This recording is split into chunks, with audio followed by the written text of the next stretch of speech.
Hello everyone. तो चलिए बात कर लेते हैं एनएमडीसी लिमिटेड की। एंड अगर रिटर्न की बात करें तो एक दिन में कंपनी में 0.31% के हिसाब से गिरावट देखने को मिल रहा है। एंड अगर वहीं 1 मंथ की बात करें, 1 मंथ रिटर्न की, तो 1 मंथ में 0.87% का रिटर्न देखने को मिल रहा है। एंड अगर 6 मंथ की बात करें तो 6 मंथ में एक अच्छा खासा रिटर्न देखने को मिलेगा। 31.48% के हिसाब से 6 मंथ का रिटर्न देखने को मिल जाएगा। एंड अगर मैं 1 मंथ की चार्ट के पैटर्न की बात करें तो यहाँ पे जो है चार्ट वाइज कंपनी ने एक बीच में अच्छा खासा रिटर्न बनाने का मौका दिया है। एंड अगर उस रिटर्न की बात करें तो ऑलमोस्ट 10% का यहाँ पे भी रिटर्न बनाने के दिया है। एंड ये जो है 2-3 दिन के अंदर ही कंपनी ने 10% का रिटर्न बना के दिया है।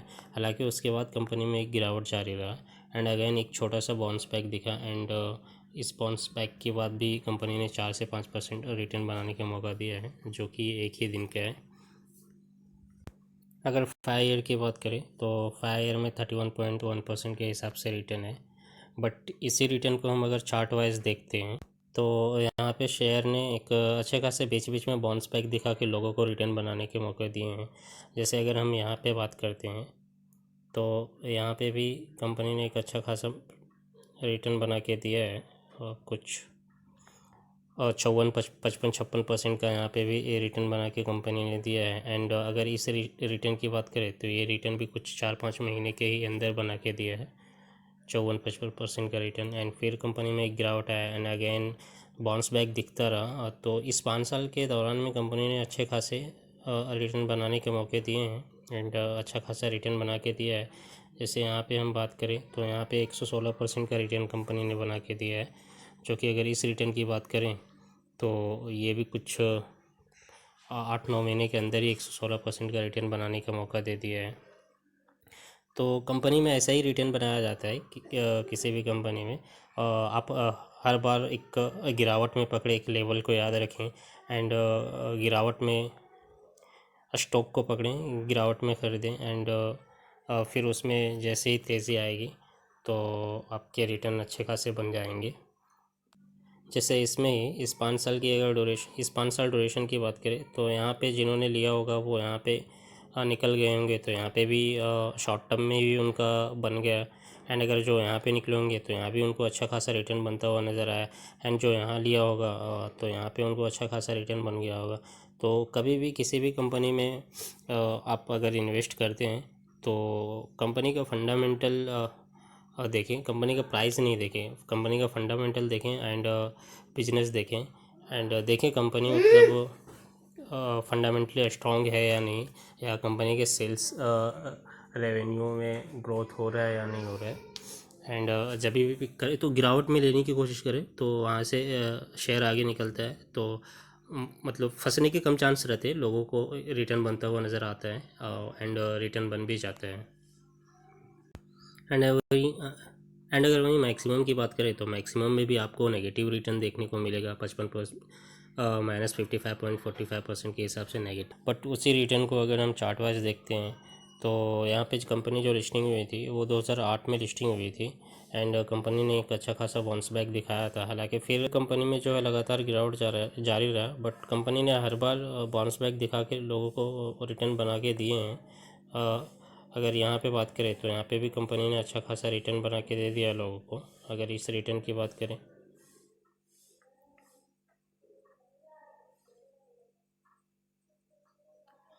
तो यहाँ भी 64-65% का रिटर्न है। एंड अगर इस रिटर्न की बात करें तो ये एक साल में अच्छा खासा रिटर्न बना के दिया है कंपनी ने।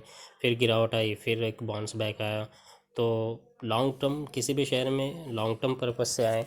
एंड जो भी शेयर में आए तो उसका बिजनेस वगैरह फंडामेंटल देखें एंड लॉन्ग टर्म पर्पज़ से आएँ। एंड कोशिश करें कि कंपनी जब पीक पे हो तो वहाँ से थोड़ा जब शेयर में गिरावट आए, थोड़े बहुत डिस्काउंट वगैरह पे मिले तो वहाँ पे पकड़ने की कोशिश कीजिए। तो वहाँ से क्या है, लॉस होने के बहुत कम चांसेस रहते हैं एंड प्रॉफिट होता है। एंड अगर उसके बावजूद भी स्टॉक गिरता है तो बहुत रेयर केस में ऐसा है कि स्टॉक को 10-15-20% नीचे गिरता है एंड बहुत जल्द फिर वो स्टॉक बाउंस बैक करते हुए अपने प्राइस तक पहुंच जाता है। एंड अगर 6 मंथ टू 9 मंथ की बात करें तो यहाँ पे 15-16% का यहाँ पे भी रिटर्न देखने को मिलेगा। बट इसी रिटर्न को अगर हम चार्ट वाइज देखते हैं तो कंपनी में जो है गिरावट भी आया था एंड एक यू शेप बनता हुआ दिख रहा है। ये जो ऐसा जो यू शेप बनता है ना, अगर किसी ने यहाँ पे शेयर पकड़ा होगा तो यहाँ पे गिर के यहाँ पे आ गया होगा।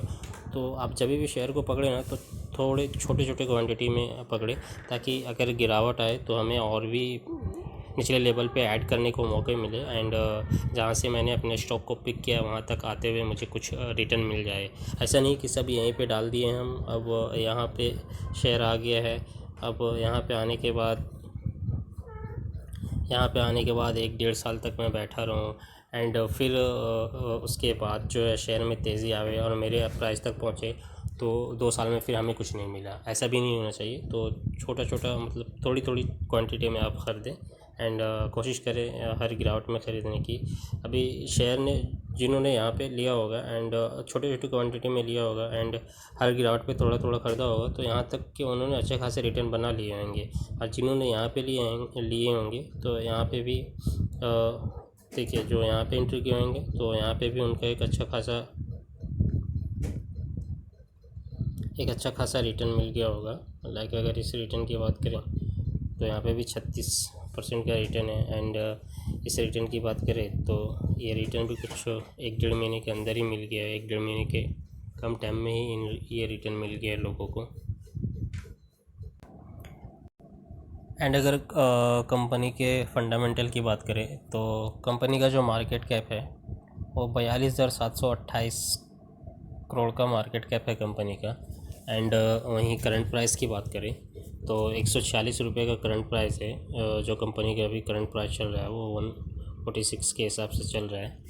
एंड कंपनी ने जो लो बनाया था 52 वीक लो की बात करें तो वो 92.2 रुपीज़ का लो बनाया था, जबकि कंपनी ने हाई बनाया था 52 वीक हाई, वो 154 रुपये का हाई बनाया था। यानी कंपनी जो ट्रेड कर रही है अभी वो ऑलमोस्ट 52 वीक हाई के आसपास ही ट्रेड कर रही है।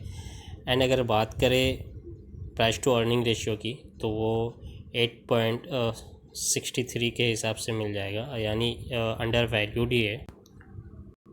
एंड अगर बात करें बुक वैल्यू की तो 77.2 रुपीज़ का बुक वैल्यू मिल जाएगा। एंड अगर डिविडेंड यील्ड की बात करें तो कंपनी अच्छा खासा डिविडेंड भी प्रोवाइड करती है। 4.53% के हिसाब से कंपनी डिविडेंड भी देती हुई नज़र आती है। जबकि बात करें रिटर्न ऑन कैपिटल एम्प्लॉयड की तो वो भी आपको अच्छा खासा मिलेगा, रिटर्न ऑन कैपिटल एम्प्लॉयड भी। एंड वही रिटर्न ऑन इक्विटी की बात करें तो वो भी आपको एक अच्छे खासे वैल्यूएशन के साथ मिलेगा। वहीं फेस वैल्यू की बात करें तो कंपनी का जो फेस वैल्यू है वो 1 रुपये का है। एंड अगर डेप्ट टू इक्विटी की बात करें तो कंपनी के पास डेप्ट नहीं है, 0.02 के हिसाब से कंपनी का डेप्ट टू इक्विटी शो कर रहा है। वहीं प्लेस परसेंटेज की बात करें तो कोई भी शेयर यहाँ पे गिरवी देखने को नहीं मिलेगा। तो कंपनी में जो है एक बहुत सारे पॉजिटिव साइन हैं। एंड पेग रेशियो की बात करें तो वो भी आपको 1.80 के हिसाब से मिलेगा। बट वहीं करंट रेशियो की बात करें तो ये भी ठीक ही ठाक देखने को मिल जाएगा 3.76 के हिसाब से। एंड EPS की बात करें तो कंपनी का जो EPS है वो 19.8 रुपीज़ का है। एंड वहीं प्राइस टू अर्निंग रेशियो की बात करें तो EPS ज़्यादा है and price to earning ratio की बात करें तो कम है। यानी ये भी एक पॉजिटिव साइन है, यानी एक संभावना है कि कंपनी जो है आगे और भी अच्छा खासा कर सकती है। कंपनी का जो प्राइस है आगे और भी अच्छे खासे लेवल पे जा सकते हैं। पेयर कंपैरिजन के हिसाब से देखें, पेयर कंपैरिजन के हिसाब से तो कंपनी तीसरे नंबर पे आती है। हालांकि दूसरे नंबर पे वेदांता है, लेकिन वेदांता का आजकल अलग ही स्टोरी चल रहा है, वेदांता का अलग ही फंडा है। एंड एक नंबर पे जो आता है वो कोल इंडिया लिमिटेड है। हालांकि कोल इंडिया लिमिटेड भी एक सरकारी कंपनी है, वहीं NMDC भी एक सरकारी कंपनी ही है। सेल्स की बात करें तो वो भी आपको लगातार बढ़ते हुए दिखेंगे। दिसंबर 2022 में 3,720 करोड़ का सेल्स हुआ था, जबकि बढ़कर 5,851 करोड़ हो गया। 5,395 करोड़ का सेल्स है अभी भी। एंड वहीं एक्सपेंसेस की बात करें तो सेल्स के अकॉर्डिंग कंपनी का एक्सपेंसेस भी बढ़ता हुआ दिख रहा है। एंड अगर ऑपरेटिंग प्रॉफिट या ऑपरेटिंग प्रॉफिट मार्जिन की बात करें तो वो भी आपको बढ़ते हुए दिखेंगे। 1,141 से बढ़कर 2,162 हो गया है। हालांकि जून क्वार्टर में थोड़ा सा डिक्लाइन होते हुए दिख रहे हैं। वहीं मार्जिन की बात करें तो मार्जिन भी आपको बढ़ता हुआ दिखेगा। दिसंबर 2022 में 31% का मार्जिन ऑपरेटिंग प्रॉफिट मार्जिन था, जो कि बढ़कर 37% के हिसाब से हो गया है। वहीं नेट प्रॉफिट की बात करें तो वो भी बढ़ता हुआ दिखेगा। 914 का जो नेट प्रॉफिट हुआ था उसके बाद बढ़कर 2272 करोड़ का हो गया। हालांकि जून के क्वार्टर में थोड़ा सेकेंड लास्ट क्वार्टर के मुताबिक डिक्लाइन देखने को मिल रहा है। एंड अगर ईयर ऑन ईयर बेसिस पे सेल्स की बात करें तो मार्च 2022 में 25,965 करोड़ का सेल्स हुआ था। हालांकि मार्च 2023 में एक अच्छे खासे मार्जिन के साथ बोल सकते हैं यहाँ पे डिक्लाइन होता हुआ दिख रहा है, बट अगेन एक कम बैक करते हुई कंपनी नज़र आ रही है। 18,294 करोड़ के हिसाब से कंपनी का अभी भी सेल्स है। वहीं एक्सपेंसेस की बात करें तो यहाँ पे एक पॉजिटिव साइन है। मार्च 2022 में कंपनी का जो एक्सपेंस हुआ था वो 1338 करोड़ के हिसाब से हुआ था, जो कि मार्च 2023 में डिक्लाइन होता हुआ दिख रहा है। 11,613 करोड़ का हुआ था। एंड करंट की बात करें तो 12,147 के हिसाब से है। वहीं ऑपरेटिंग प्रॉफिट की बात करें तो साल दर साल ऑपरेटिंग प्रॉफिट गिरता हुआ नज़र आ रहा है। 12,626 करोड़ का जो ऑपरेटिंग प्रॉफिट है वो मार्च 2022 का है, जबकि मार्च 2023 में यानी आधे बोल सकते हैं, कम होके बिल्कुल आधा ही हो गया, 6,054 करोड़ के हिसाब से। एंड वहीं अभी करंट की बात करें तो 6,148 करोड़ के हिसाब से। वहीं मार्जिन की बात करें तो मार्जिन भी आपको यहाँ पे गिरता हुआ दिख रहा है। अगर नेट प्रॉफिट की बात करें तो नेट प्रॉफिट में भी गिरावट यहाँ पे देखने को मिला है। 9,429 करोड़ से गिरकर 5,601 करोड़ हो गया, 5,811 करोड़ हो गया है। वहीं प्रमोटर शेयर होल्डिंग पैटर्न पे नज़र करते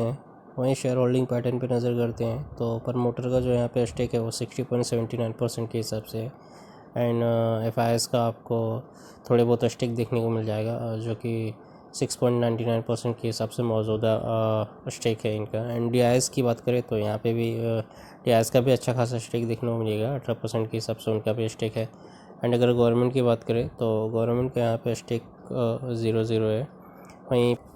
वहीं अगर पब्लिक की बात करें तो पब्लिक का यहाँ पे जो स्टेक है वो 14.20% के हिसाब से है। तो ये थे कंपनी का फंडामेंटल, जो कि ठीक ही ठाक है। कंपनी का फंडामेंटल ठीक ही ठाक है, बट ये है कि इसमें थोड़ा कंपनी में सेल्स थोड़ा बीट होता हुआ दिख रहा है। ऑपरेटिंग प्रॉफिट की बात करें या मार्जिन की तो वो भी थोड़ा गिरते हुए नज़र आ रहे हैं। तो वो भी आपको बहुत जल्द सुधरते हुए दिखेंगे, बिकॉज गवर्नमेंट लेवल की कंपनी है। एंड ये सेक्टर्स गवर्नमेंट सेक्टर्स की या गवर्नमेंट लेवल की कंपनी ऐसा ही चलती है। इसमें कैसा है, लॉन्ग टर्म में मतलब अच्छा खासा रिटर्न बनता है एंड डिविडेंड भी अच्छा खासा मिल जाता है।